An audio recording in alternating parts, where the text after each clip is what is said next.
At nagbabalik naman ako mga lods at meron tayo ditong i-repair na isang Inco inverter welding machine. Testing natin.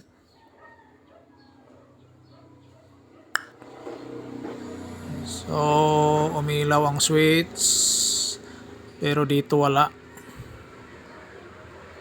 So meron akong napansin dito mga lods. Ito may tinatabas na dito. Oh, biglang gumana. Biglang nabuhay siya mga lods. So may lost contact siguro to.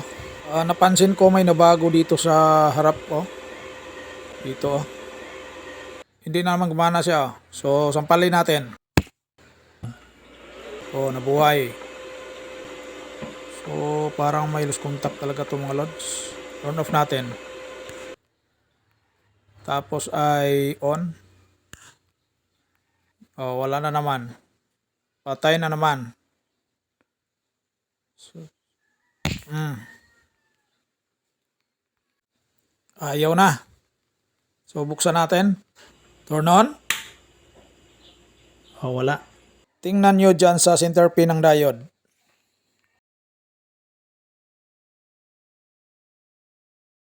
So may nag-spark. So yan ang nag-lose contact.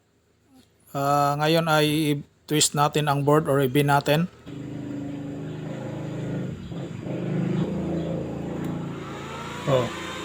Andar siya.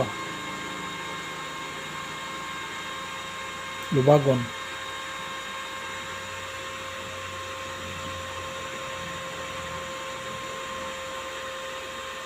Sabi na mayari mga lods na paggawa nila ito sa iba tapos ang nagamit naman, ang problema lang ay papatay-patay.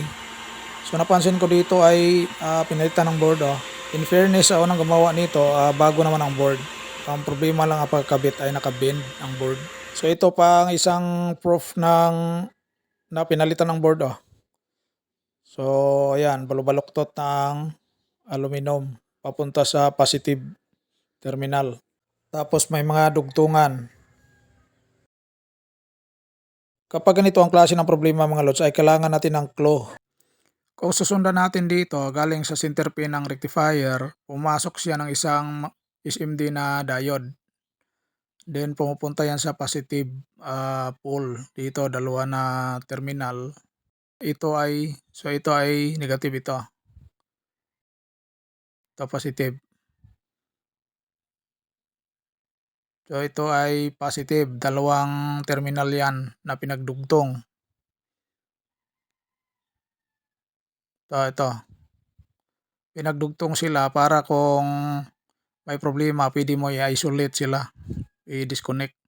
Tapos ay pumapasok yan, galing dito sa pinagdugtong na positive, pumupunta yan sa paa ng chopper transformer.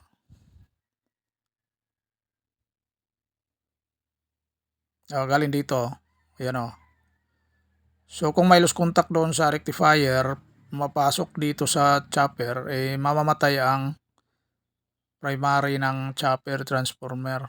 Kaya ay kapag patay ang primary, walang lumalabas na secondary voltage. Yan ang cause na mawala ang display at saka hindi umaandar ang fan. So ang clue dyan ay saan kumukuha ng supply ang fan at ang display. Doon mo tutumbukin ang problema. Tapos turn on. Sure akong gagana na to kasi nahinang na natin yung lost contact niya.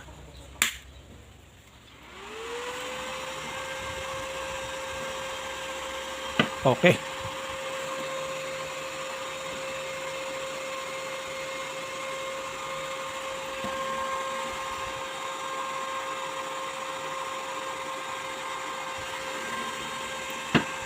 Tapos kunan natin ng DC volt. Kung ilan yung DC volt, DC output 53. Okay. So okay na to mga lods. Ang close at trouble na ito ay nasa primary side ng chopper transformer. Okay, so good na to mga lods. Ito lang naman problema nito. Papatay-patay.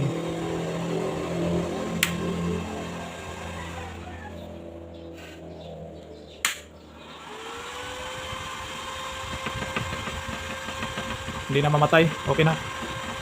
So till my next video mga lods. Bye bye.